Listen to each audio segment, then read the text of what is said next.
It's living with awareness of the moment, of your body, and of your thoughts in that present time.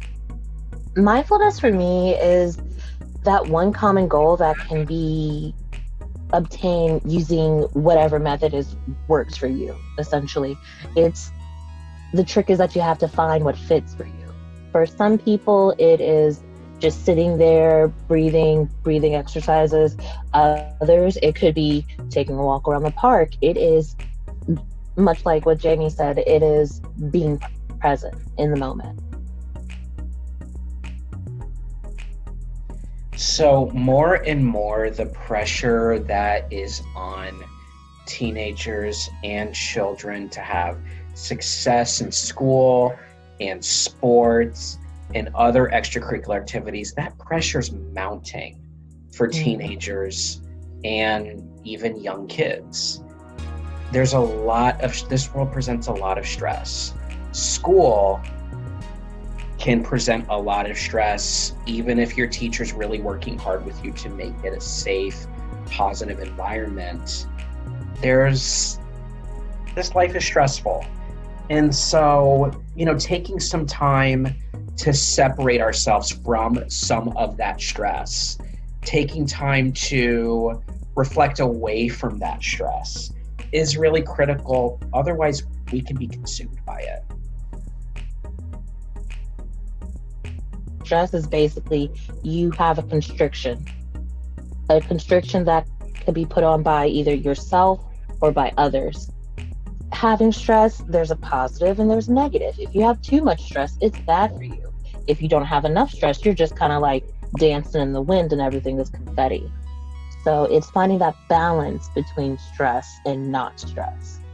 How can we practice mindfulness in a time where everything is so uncertain, where we don't really know what's going on, where we don't really understand everything that's going on in our world? We're doing school from home, we have different boundaries, different expectations than we did before. How can we practice mindfulness? So for me, I like to practice mindfulness by writing down schedules. And I also like to read. So I'll take a book and I'll say, hey, I'm going to read this chapter. I'm not going to do anything else. And by sectioning off that time to just read the book. And then after I read the book, what do? I go on a walk. I come back, read the next chapter. Give yourself a little bit of schedule and a little bit of variety. Exercise is one thing that can be helpful to disconnect from some of the stress of life, and you can focus on what's happening with your body and be present with what's happening with your body versus other stress that might be weighing you down at that current. Journaling can help you disconnect, I think, from the heaviness of some emotions that you might be feeling. Writing down how you're feeling, writing down what you're thinking or feeling in a non-judgmental way. How do you know that you need to practice mindfulness? Usually I know when I need to have my little mindfulness time is I just get stressed. Nothing's making sense. If I'm getting overwhelmed over stuff that before I was not overwhelmed whatsoever. I could handle this. Nothing's bothering me. But now all of a sudden I'm having issues. Step back, breathe, go read a book for a second, come back. I found that when I do that the problem pivots a little. I can look at it at a different angle. I can be more patient. I can just think differently. Give myself time. If you had any advice for teenagers, kids, or parents on how to help each other or encourage each other to practice mindfulness, what advice would you give? We've got to treat our energy as precious. Parents should treat their energy as precious, encourage their children to do the same.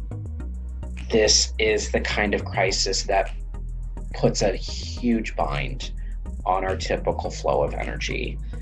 And so by taking those moments to take those breaks, breathe, be mindful, connect with just the present moment versus everything that you have to do, you're giving your mind that chance to have a break. And then when you're able to, when you choose to go back to the work that you have to do, you're going to feel revitalized and more strongly able to do it. I would encourage everyone to be the person that you want to see in the world. To be, if you want kindness, be kind. If you want life, give life. If you want a break, make sure you give everyone else a break. I would encourage you to just sit there and have a conversation with them. Calmly, breathe, take a time, experience this person in this time as you're sharing this space as one family unit, and just keep swimming.